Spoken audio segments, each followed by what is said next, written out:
আসসালামু আলাইকুম, কেমন আছেন সবাই? আশা করছি ভালো আছেন। আমি আলহামদুলিল্লাহ ভালো আছি। রান্নাঘরে চলে আসলাম। আজকে বেশি একটা রান্না বান্না নেই। কালকে ভুনা খিচুড়ি রান্না করেছিলাম, তখন হচ্ছে বেগুন দিনের বেলায় মাখিয়ে রেখেছি যে খিচুড়ির সাথে ভাজবো, আর মনেই নেই, তো আজকে ভাজতেছি। আর পুরো এক বোল খিচুড়ি বেঁচে গেছে, আজকে দুপুরে হচ্ছে ওগুলোই খাবো, না হলে এটা ফ্রিজেই পচবে শুধু না খেলে। তাই আজকে দুপুরে কোনো রান্নাবান্নার ঝামেলা নেই। বেগুনও ভেজে ফেললাম, কালকে তো মনেই নেই, একটুও মনে নেই। আমার শাশুড়িও মনে নেই, আমারও মনে নেই। শেষ বেগুন ভাজা। বেগুন ভাজা দিয়ে খিচুড়ি দিয়ে খুব ভালো যায় না? ভালোই লাগে।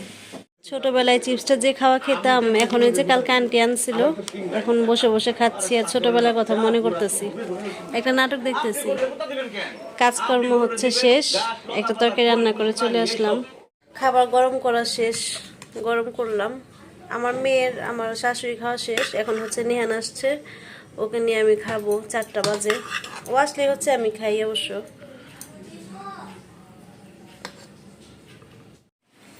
বাসি জিনিসের টেস্ট এমনিতে বেড়ে যায়। আজকে আবার বেগুন ভাজা নিয়েছি, ভালোই লাগতেছে।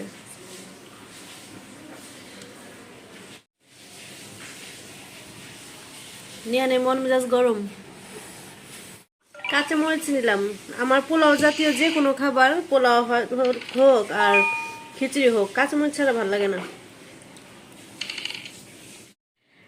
খাওয়া দাওয়া শেষ করে ছেলেকে মাদ্রাসা দিয়ে চলে আসলাম। এখন অবশ্য মাগরিবের নামাজও শেষ। মাগরিবের নামাজ শেষ করে এখন আবার একটু ভিডিওটা চালু করলাম। আজকে হচ্ছে বাসায় হচ্ছে মেহমানও বলা গেলে চলে, আবার ক্লায়েন্ট বললেও চলে। আজকে হচ্ছে আমার 2জন ক্লায়েন্ট আসবে সাজতে। তো গত বৃহস্পতিবার আসছিল না, না বুধবার, বৃহস্পতিবার আসছিল, হলুদ সেজে গেছে। সেটা হয়তো বা ভিডিও আমি হচ্ছে শর্টসে দিয়েছিলাম ইউটিউবের। বুধবারে, ও বুধবারে আসছিল। তো আজকে আবার হচ্ছে বউ ভাতেও হচ্ছে আসবে সাজতে। তো অপেক্ষায় বসে আছি, বলছি হচ্ছে তাড়াতাড়ি আসতে, যেহেতু আজকে তো 3জন, হ্যাঁ আজকে 3জন আসবে। বিয়ের দিন হচ্ছে গায়ে হলুদের দিন 2জন আসছিল, আর আজকে আসবে হচ্ছে 3জন। এখন আমি অপেক্ষায় বসে আছি, ওদের খবর নেই। আবার দেখা গেছে লেট করে আসলেও তাড়াতাড়ি যেতে চাইবে। আমি বলে দিছি এই দিন যে একটু তাড়াতাড়ি আসতে, যেহেতু 3জন, আমি হচ্ছে একা। তো অপেক্ষায় বসে আছি, দেখেন কয়টা বাজে, 5:45 বাজতেছে। ঘরে বসে বসে বসে বসে ঘরে বসে বসে নিজের অভিজ্ঞতা দিয়ে যদি কোনো কাজ করি, যদি এটা অন্যের কাছে ভালো লাগে, তাহলে তো এই কাজটা করাই যায়, তাই না? আমি তো কোনো, দেখা গেছে যে মেকআপ আর্টিস্টও না, আর আমি কোনো ক্লাসও করিনি। যতটুকু জানি মেকআপ করতে, নিজের অভিজ্ঞতা দিয়েই, ইনশাল্লাহ আল্লাহ বাঁচিয়ে রাখলে হচ্ছে, আল্লাহ যদি আমাকে আরও বড় বানায়, মেকআপ আর্টিস্ট করে, তাহলে হচ্ছে আমার তো ক্লাস করতেই হবে। তারপর ক্লাস তো অবশ্য করতে হবেই, কত কোনো কিছু মানে শেখার তো কোনো কিছু শেষ নেই, শেখার অনেক কিছু আছে। দেখা গেছে অনেক কিছু আমি জানি না, মোটামুটি যা জানি সেগুলি দিয়ে করতে চেষ্টা করি। তো অনেক কিছু শেখার আছে, হেয়ার স্টাইলের ক্লাসটা আমার করতে হবে। তো দেখি আস্তে আস্তে করে যদি আল্লাহর হুকুম হয় সবই করবো। আপনারা কিন্তু আমার জন্য অনেক দোয়া করবেন যেন আল্লাহ আমাকে অনেক অনেক বড় করে। সবাইকে আসসালামু আলাইকুম।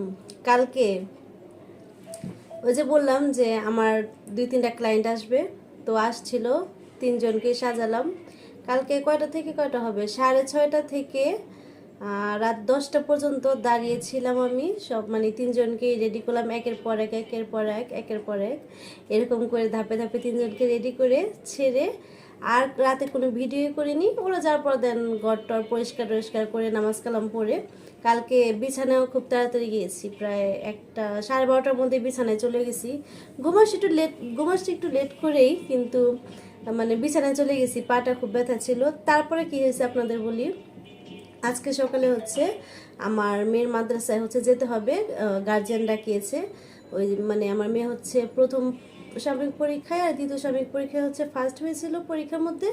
তো ওরা হচ্ছে ওই তখন পুরস্কার দেয়নি, আজকে হচ্ছে 2টা মিলিয়ে দিবে, তো রেজাল্ট কার্ডও দিবে। তো সেটার জন্য গার্জেনদের ডাক দিয়েছে। তো গার্জেনদের ডাকলে দেখা যায় ওখানে অনেক দোয়া টোয়া পড়ানো হয়, অনেক কথা বলে, মানে মাইক দিয়ে হুজুর তো যেটার জন্য হচ্ছে গার্জেন যেতে হয়। আর যেহেতু এটা মহিলা মাদ্রাসা, আমারই যেতে হয়। ওর পাপা হচ্ছে, ছেলেটায় যায় ওর পাপা, আর মেয়েটা হচ্ছে আমি যাই সব সময়। তো গিয়েছি, ওখানে গিয়েছি হচ্ছে 11:30টায়, আর বাসায় আসছি হচ্ছে 2:30টায়। প্রায় ওখানে 11টা থেকে 2টা পর্যন্ত ছিলাম। এতক্ষণ বসে থাকতে থাকতে মনে হয় আমি অসুস্থ হয়ে গেছি। মানে আমি যতক্ষণ দাঁড়িয়ে থাকতে পারবো ততক্ষণ আমি বসে থাকতে পারবো না। আমার পা মনে হয় এত ভার হয়ে যায় আর এত ব্যথা হয়, আর পা একদম ঝিনঝিন একটা আছে না, যে মানে পাথর হয়ে যায় একদম, এরকম একটা অবস্থা হয়েছে।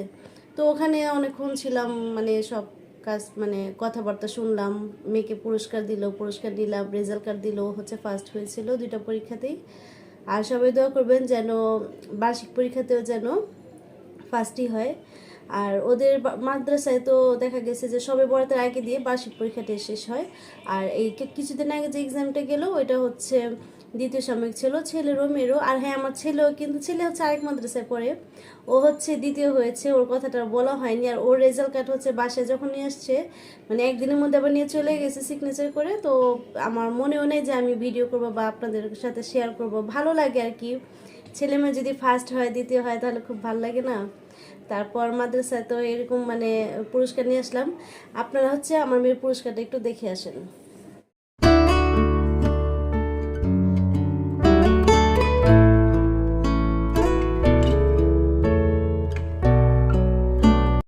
তো আশা করছি দেখে নিয়েছেন আর আপনাদের কাছে ভালো লাগবে। তারপর আর কি, বাসায় এসে হচ্ছে যে আমাদের মানে পুরান ঢাকার মধ্যে, মানে আমাদের ঢাকার মধ্যে একটা কথা আছে যে দৌড়ের উপরে উষ্টা খায়, মানে সেরকম হয়েছে আজকে আমার সাথে পুরা। দেখা গেছে মাদ্রাসায় গিয়েছি সকালবেলা, কোনো কাজ টাজ তো ঘরে করা হয়নি, শুধু মাত্র বিছানাটা ঝেড়ে তারপর হচ্ছে আমি চলে গেছি। তারপরে তো আসছি 2:30টার দিকে, আসার পরে হচ্ছে এই যে দৌড়ের উপরে উষ্টা খাইছি শুধু। ছেলেকে ওর দাদি নিয়ে আসছিল মাদ্রাসা থেকে 12টার দিকে, আবার 2:30টার দিকে ওর দাদি দিয়ে আসছে। তারপর হচ্ছে আমি এই যে ঘরটা পুরো গুছালাম, মুছা টুছা কাজ করলাম, গোসল নামাজ খাওয়া দাওয়া এগুলি সারলাম। তার মধ্যে ভাই আবার একটা কল দিছে যে একটা বিয়ের লিস্ট কর, যে বউকে কসমেটিক্সের কি কি দিতে হবে, মানে ভাইয়ার পরিচিত কার জানি বিয়ে, তো ওইটার জন্য। পরে ভাত খাওয়ার আগে আবার ওইটাও লিস্ট করলাম, দাঁড়ান আপনাদেরকে একটু দেখাই। এই যে লিস্ট, মানে এগুলি সব হচ্ছে কসমেটিক্সের লিস্ট, একদম 30 নম্বর পর্যন্ত আসছে। আমার মনে যা যা ছিল আর কি সেগুলি লিখছি।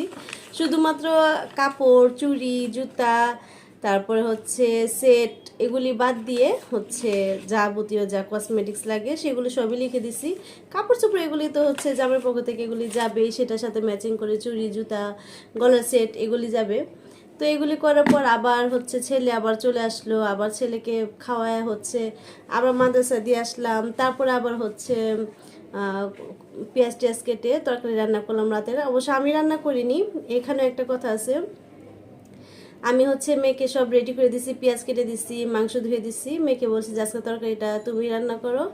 মশলা টশলা সব হচ্ছে পরিমাণ মতো দিয়ে দিছি। ও মশলার পরিমাণটা যদি সব ঠিক মতো দিয়ে দেয় না, ও নিজেই খুব সুন্দর করে রান্না করতে পারে। তো দেখে আসেন আমার মেয়ে হাতে তরকারিটা আছে কেমন হয়েছে।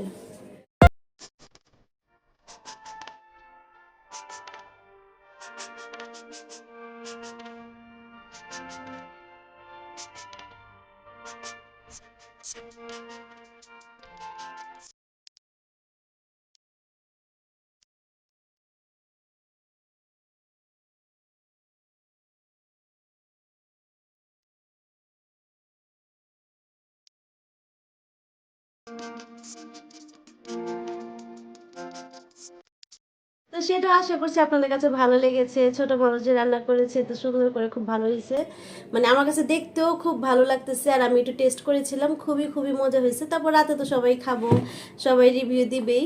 তো আসলে মানে ঘরে একটা মেয়ে বড় হইলে অনেকটা হচ্ছে উপকার আসে, মায়েদের উপকার আসে। আমি হচ্ছে ওকে তরকারি রান্না করতে দিয়ে মাগরিবের নামাজটা পড়ে মানে একদম শুয়ে পড়ছি। মনে হচ্ছে যে আমার মানে মাথাটা ব্যথা করতেছে। আমার তো এমনি সাইড মানে মাইগ্রেনের সমস্যাটা আছে।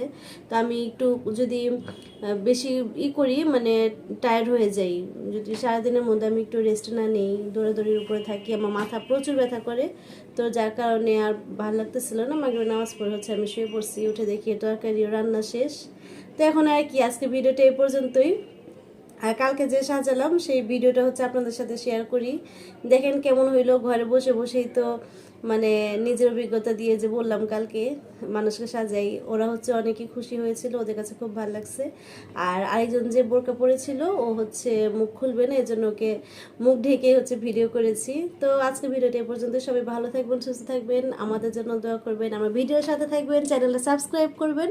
সবাইকে আল্লাহ হাফিজ, আসসালামু আলাইকুম, দেখা হবে নতুন কোনো ভিডিওতে।